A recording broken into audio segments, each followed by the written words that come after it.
Jason Miracle, Momoa. This, I, as my co-host, Miracle, Mm-hmm. I live to find stories that make you happy, right? This one I knew would make you very, very happy. Yeah. So we reported before that it was possible that Jason Momoa would end up in the Fast and the Furious franchise. Our Yeah. boss, Tim's, he thinks it's the premier franchise film. Mm-hmm. And we, lo and behold, Miracle, your dreams are coming true. Yeah. Jason Momoa will be playing the villain in the Yeah. 10th Fast and the Furious movie. I do wonder if it's actually going to be the last one, because you'd think they would have said that in the headline of this article. They're saying that this is going to be the last one. Fast Lies. 10. I know, right? Lies. It'll be You said 6 was going to be the last one. Look at where we at now. Yep. So it says Drago himself. Jason Momoa will be playing the villain in the next Fast and the Furious movie. Momoa has previously played superhero Aquaman, will be sinking his teeth into something more deliciously evil, and we can't wait to see what he cooks up. He told Entertainment Weekly yesterday, March 2nd, that he can't wait to play the bad guy once again. If you look at this guy, he's too cool to be a good guy. Well, he's like designed to be the cool bad guy. Look at he's too cool. He's too I know. Like, he can't be like a goody two shoes good guy looking that handsome. You can't. I mean, and you're not going to shave him clean. Like, you're not going to shave his face. No, you're not going to shave the face or the hair, but it would be funny if they gave him a bald cap and they do this photo. So, you remember the Vin Diesel and The Rock? So if you get him shaved and have him in the middle, that'd be the best thing ever. Isn't it funny how in the last one they brought in John Cena as like the ridiculously unrealistic long lost brother of Dominic Toretto? Yeah. He could actually be Dominic Toretto's long lost brother. Yeah. Look at this guy. Yeah. I mean, if Vin Diesel was like more, Vin Diesel's a good looking guy, but he's not Jason Momoa handsome. That's for sure. Yeah, that's true. Nobody is. As Miracle will gladly tell you, very few people are that handsome. Yeah, I don't know. I'm just over the Fast and Furious movie franchise. I'm just over it. Well, you don't have a soul. Well, no. After Paul Walker died, I was like over it. I know. I was over it. Like that song, it said it was over. They claim it was going to be the last one. They never said that. They never said it was going to be over. There was too much money to be made. That's dumb. I'm going to go do Fast 10. That's going to be fun. It's fun. I get to play the bad guy, which I haven't gotten to do for a while. Now I get to be the bad boy, a very flamboyant bad boy. Momoa was very tight-lipped about his upcoming role, but was revealed that his flamboyant character would clash heads with Dominic Toretto's crew in Fast and the Furious 10. What's funny about this is like, when we were talking about the Batman, we were talking about how like all the bad guys, like all the bad politicians are white and all the good politicians are other races, because it's like Hollywood, they're terrified to do anything different these days because they're afraid they're going to get yelled at by woke Twitter. Yes. But then what's funny is like all the good roles go to the bad guys. Like in most movies, everyone wants to be the cool bad guy who gets to deliver his cool monologue and look cool, sound cool, while doing cool bad guy things. So you're not even giving roles to people from different groups, because now you're making the white dudes be the bad guys all the time. He's like, I always reference, there was a really bad remake of The Predator, and I loved it, but I love the original Predator, and I understand that the remake is not good, but I like, it's a guilty pleasure. Sterling K. Brown just plays this dickhead in the movie, and he's chewing gum the whole time. Looks like he's having the time of his life while he's doing this. And I'm watching it, I'm like smiling. I'm like happy for him, because he looks like he's having a good time. Yeah. I'm like, look how happy he is. Yeah. He's just chewing the scenery, eating it up. He's like, man, I'm on that This Is Us. I got to play this sappy good guy all the time. I'm just going to be a bad guy now. Yeah. Like, that's awesome. That's awesome. So you know what? Let everyone be the bad guy in movies, people. Well, like, did we read an article where they complain like, I don't get to play the bad guy, but once I do, it's like more fun for me?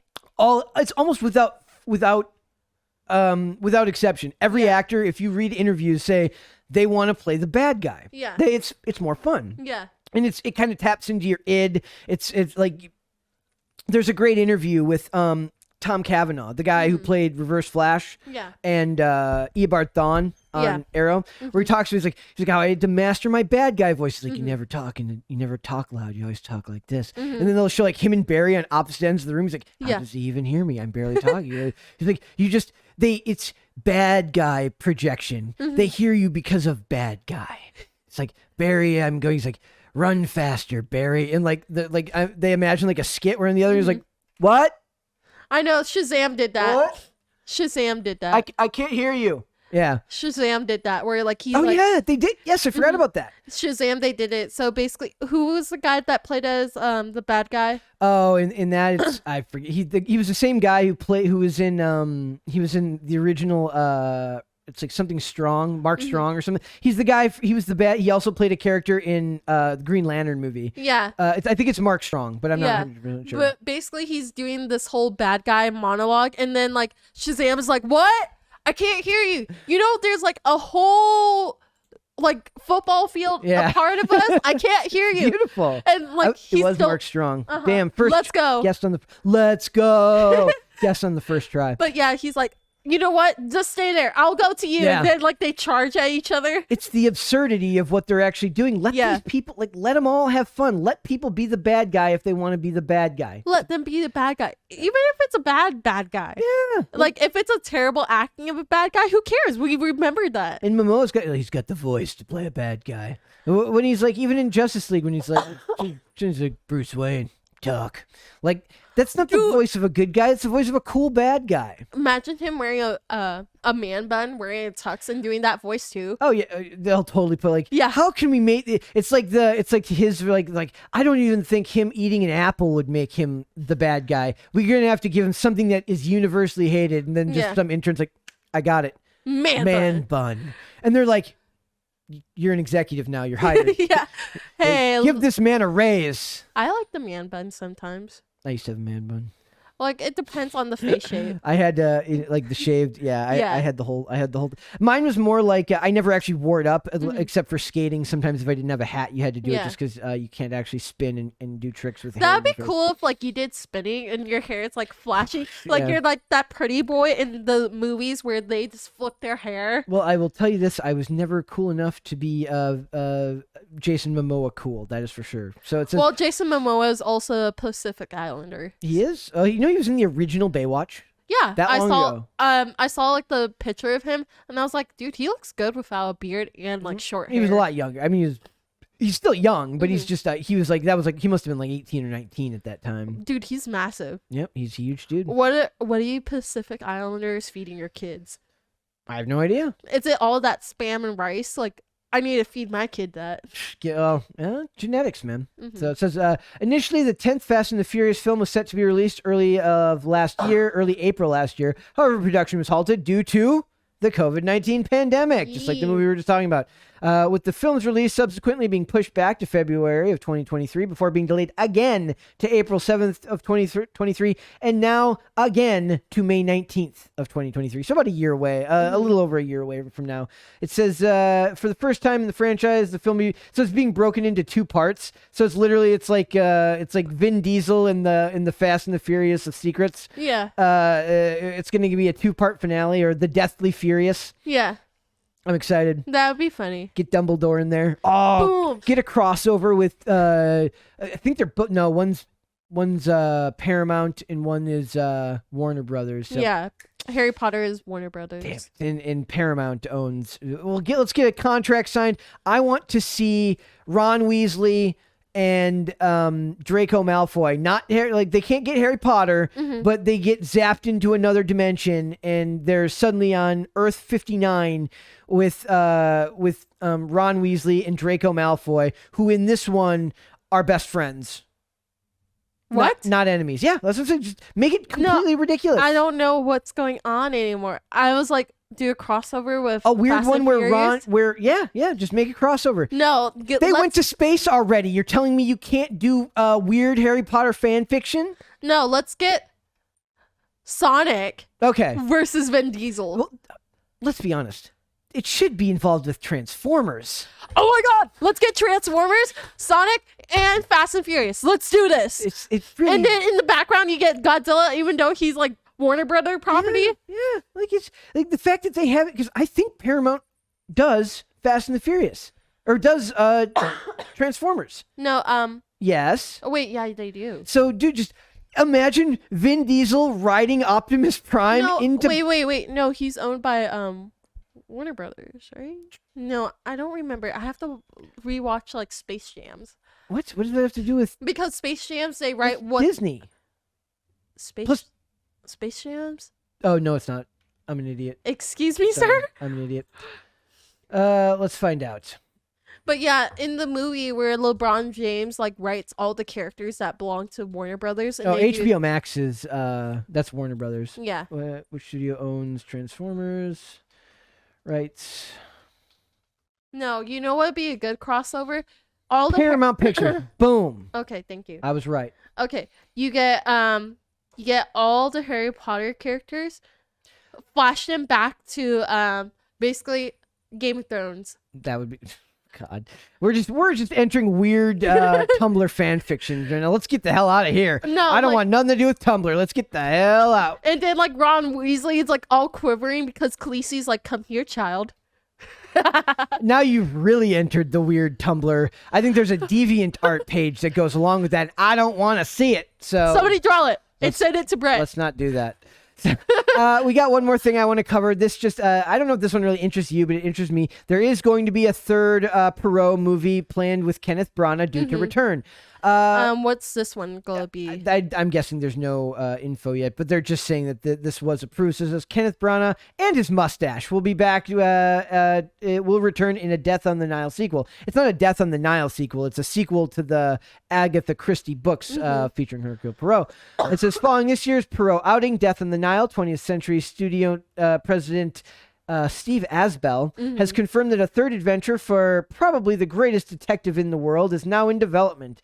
An in-depth report from The Hollywood Reporter, Asbell revealed that a script for a threequel starring Branagh has been written and teased some details regarding the adaptation. We have the Poirot franchise. We have other Christie stories. I love these films. I love Branagh, who plays Detective Hercule Poirot, and directed Murder on the Orient Express and Death on the Nile.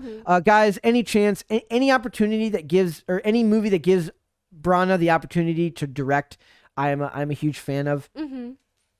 We have a third script written by Michael Green, and is a pretty daring shift in genre and tone. It's post-war Venice and an adaptation of one of the lesser-known novels. So I think you'll see the mustache again. He shaved the mustache in the last one. I know, but imagine this: Harry Potter characters with Poirot. They could do that, and they're solving a mystery: who killed him. And then have the Scooby-Doo Murder characters. on the Hogwarts Express. No, and then have Scooby-Doo. Ignore her. Murder on the Hogwarts Express. No, and then let's go. Let's have Scooby-Doo, like just the dog. Now you're just being silly. I am suggesting serious. Mystery. Yes, Murder on the Orient Express. Murder on the Hogwarts Express. How are you not? It's probably already been done. There's probably already fan fiction of that somewhere. Maybe, but no, I want Scooby-Doo in it because, like, they solve mysteries. Yes, but then it's always some evil businessman trying to commit a land grab. But that's so cool. Like, imagine it. Like, they have wizards. Look at this. It says Branagh wants to make an Agatha Christie shared universe. Everyone wants a gosh darn shared universe. Everyone, apparently. So with another Poirot sequel, now, like, I don't think this needs to have a shared universe. Just make good movies and make them their own thing. Well, it can be connected, like the Friends, like some of the characters, like cross over to like one of his new mysteries, and he's like, "What are you doing here?" And he's like, "You're the murderer this time." And they're like, "I didn't murder last time. The crime is murder." Yeah, he's like, "I didn't murder this time. I won't murder this." I didn't murder last time. I won't murder this time. Yeah, thank you. My brain was like melting. It's okay. But yeah, imagine that. Like, he has like the black lady who sang Salome. Oh yeah, she comes. Awesome. Like, she comes with him to this next adventure because like they're kind of a thing. Then that means they can bring Letitia Wright back as the niece, or like she's the niece slash It wasn't the daughter; it was a niece. But she's Letitia Wright is awesome. Yeah, like she was the niece slash manager. Yes, of the mom, or of the aunt. Yeah, yes. the aunt. And like basically they go on an adventure again. He's like, "I'm accusing you of murder," and she's like, "I didn't murder last time." She's like, "Again? Really?" Yeah. I'm down. I am down. So. Yeah, there's a bunch of stuff going on. I think we did better talking about the Batman this time around. Yeah, it felt more because we're both awake. Yes, yes. If you're gonna go see the Batman, guys, it's it's a task. It's not. I don't mean like it's a bad thing. I'm saying like it's a time consuming. You got to really want it. So I do recommend you go see it, though. I do think it's worth your time. Yes. So, yes. Miracle, thank you. Yeah, thank you to you. That was fun. Yes. I knew that the Jason Momoa one would be. I'll save this for the end. Well, I want to see him in the bald cap just to do that photo with Vin Diesel and The Rock, and maybe John Cena. The Rock is back, and he's jacked up on baby oil. Wait. Instead of a bald cap, let's have him in a man bun. Have John Cena with like his fresh cut, and then just have them do that iconic like that meme where they grab each other's arms and it's like, this is you, this is me. Yes, that's. But it's like all four of them. Remember, I mentioned the Predator earlier. Yeah, it's from the original Predator movie. Oh, that meme. Yep. Oh, I know. Now you know. Blow your mind, right? Blew her mind. Oh, and then they can hire Arnold Schwarzenegger back. No, so we're just turning into the Fast and the Furious Expendables movie now. Exactly. Get all the muscly men in Hollywood. Dolph Lundgren can come back as old man. He could be John Cena's actual dad in that movie. He's old enough to be John Cena's dad. Sylvester Stallone comes back. Yes, we're doing it. We're gonna make our own. We might as well just start a fan fiction company. Yeah, let's do it. Let's do it. Do you hear this? I am not creative enough. You might be creative enough. I'm not creative enough for that. Well, you went to school for film. I went for school. Doesn't mean I'm creative enough to write fan fiction about stuff that I'm not 110% like confident on. That's true. Well, I also need somebody to wrangle me because I did write a fanfic where like Joker has a kid who's no, not Joker. Superboy and Miss Martian had like a kid that's a him. Okay, then. With that being said, Miracle, why don't you tell... I'm just weird. It's okay. We live in a society. Yeah, I'm just weird. I wrote this when I was in college because I was bored. It's okay. Hey, you are allowed to be weird. Yeah. And people are allowed to gamble. And you're allowed to be weird. They're allowed to gamble. It's a beautiful thing. It's a free country. Yeah. And that stink bug is allowed to crawl over your notebook. Okay. Oh, I see him. Yeah, he's all right there. It's like a stink bug season coming up soon. Oh, great. Thanks for watching this clip, guys. If you want to see full episodes or follow us on social media, links are in the description below. Bye. Bye.